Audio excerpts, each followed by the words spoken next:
Welcome to episode 26 of the Woodwind Doubling Guide. We're going to talk about B-flat fingerings today.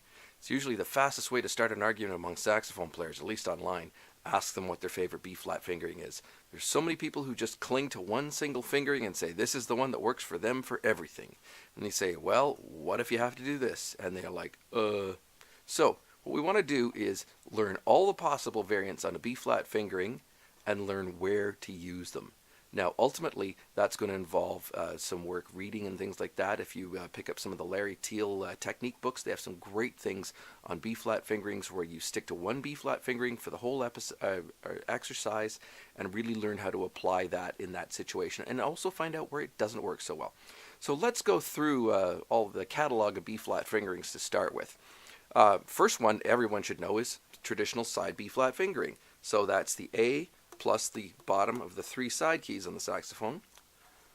Your standard B-flat fingering. Everybody should know that, and more people should use it than do. It is a really handy way to get around a lot of notes smoothly, especially things like if you have to do rapid passages going back and forth to C and A. It's the way to go.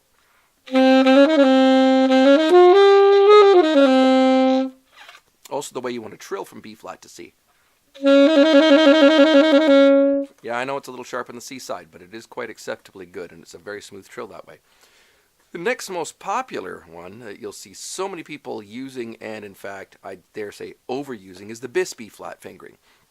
That is, we take the index finger here and roll it down onto that little pearl just below the B key. Now, on some saxophones now, they'll actually make that pearl a bit convex, so you can feel it a bit better. Older horns, it tends to be concave. Doesn't really matter.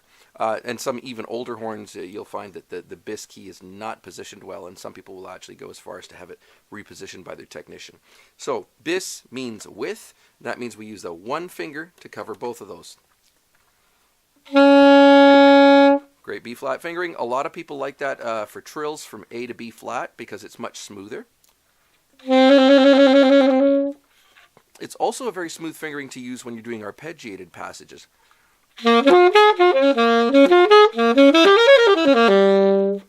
Very good for arpeggiated passages. Now, the next fingering that we'd use, and not so many people go to this one these days, is the good old-fashioned 1 and 1. You'll sometimes see it called 1 and 4. I think of it as 1 and 1. It's the first finger on each hand. B-flat. Now, traditionally in books, they'd show you using that one in, say, B-flat arpeggios where you're going to an F. And it certainly works great for that. For other things, it can be more or less useful. I personally have been using it a bit more lately for doing passages where I have to do a little bit of a bend or a grace note into a B. Use that for the A sharp into it. It's a little more graceful than using the side key because that's clunky and you've got two things moving against each other. So using just that first finger makes a lot more sense, and it's a lot easier to do. So that's one I've been using quite a lot myself. The next one would be what we call 1 and 2, or in the old nomenclature, 1 and 5. And that means using first finger and the second finger in your right hand. Now, where is that useful? If you're playing an F sharp or G flat.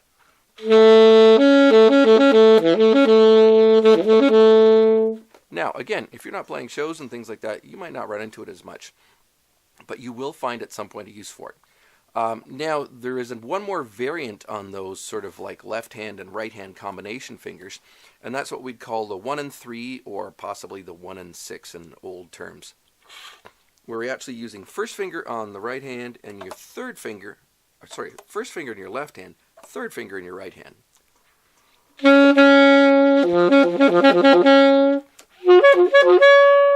It can be useful in slurs, long slurs from like E flat up to B flat or D up to B flat, but I haven't found as many practical applications. Again, I'll kind of use it occasionally as a gliss fingering and things like that, just to keep it in my repertoire. Now, there's two more B-flat fingerings that don't get used or discussed that often. One of them almost falls into the same kind of category as the secret C-sharp trill fingering that I introduced you to way back in the beginning of the show. And that's actually, it's a Bis fingering variant. Some people call it like Bis 2. Instead of putting the first finger down and covering both of those, you actually use the second finger on your left hand to press down the Bis key. Now you may think, well, why do that when I've got a perfectly good finger there? Well, if you've ever had to play the cadenza in the Glazunov concerto, you realize that there's a really difficult chromatic passage in that. And slowed down, it goes.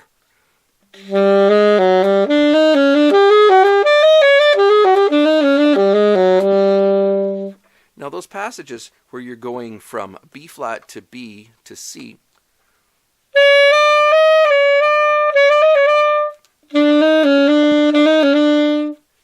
by doing side C and using that Bis 2 fingering, very, very facile way of doing that.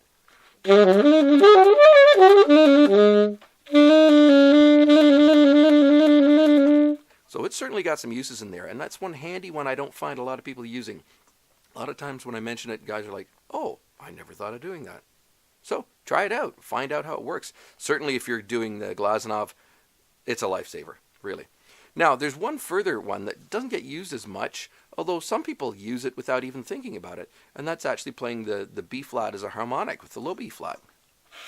So, now you can get a color change that way, and certainly in blues things, rock and roll things, they use that as a color change for the note. But you find that there may be times that when you can use that as just a tonal variant, an intonation variant. Again, it's part of your bag of tricks.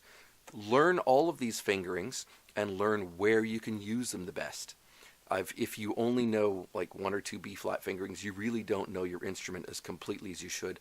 And certainly if you're going to be playing theater and doubling situations, the more fingerings that you know, the easier it is to get out of some messes. You don't want to go up a blind alley and not have any way out of it. You always want to have an escape plan for any fingering. You want to be able to get to the next note that you're going to go to. I even use mixed B-flat fingerings in various passages. I'll use a side fingering and then use a Bis fingering right after that. You can even combine some of those fingerings. There's nothing that says you can't have your fingers in a Bis pattern and then still use a side B-flat for another passage in that, and it's still ready. So think about things like that, ways of combining those fingerings, maybe using them in unorthodox ways. Certainly you want to make sure that your horn is properly adjusted if you're going to use any of the combination left and right fingering things there. It's not really difficult to do if you don't feel good about it, though. Take it to a tech. But on most saxophones, you'll find it's one simple screw mechanism in there.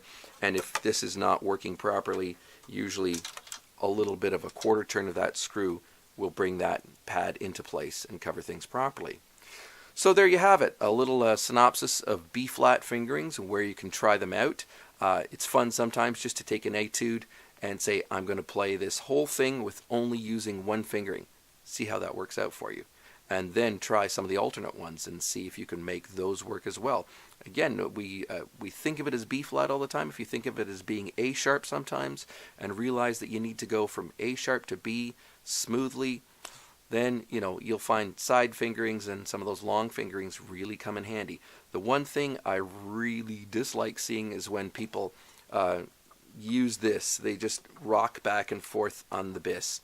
And you can get away with it sometimes going up from the B-flat to the B, or the A-flat to the B, or the A-sharp to the B, but coming down a little more questionable. And I see people all the time say, yeah, I can use that for everything. And then invariably when they play something that has to be a little bit more precise. If you're playing jazz all the time, you can call it part of your personal style. Great, fine. If you're playing orchestral music, or if you're playing in shows and things like that, it becomes a little more critical to play it neatly and cleanly. So there you have it, B-flat fingerings. If you're not already a subscriber, and I do appreciate all the subscribers we have now, we're getting close to the 200 mark, please subscribe to the channel and keep your eyes out, because I'm going to be in a big spate of doing lots more episodes. We're leading up to a new season at the Stratford Festival. I'm going to be playing on Guys and Dolls this year, and it's not the same old Warhorse orchestration. It's the 1992 orchestration, so I'm going to have some interesting information about that and the horns I'm playing on it. Thanks very much for watching, and we'll see you next time on Woodwind Doubling Channel.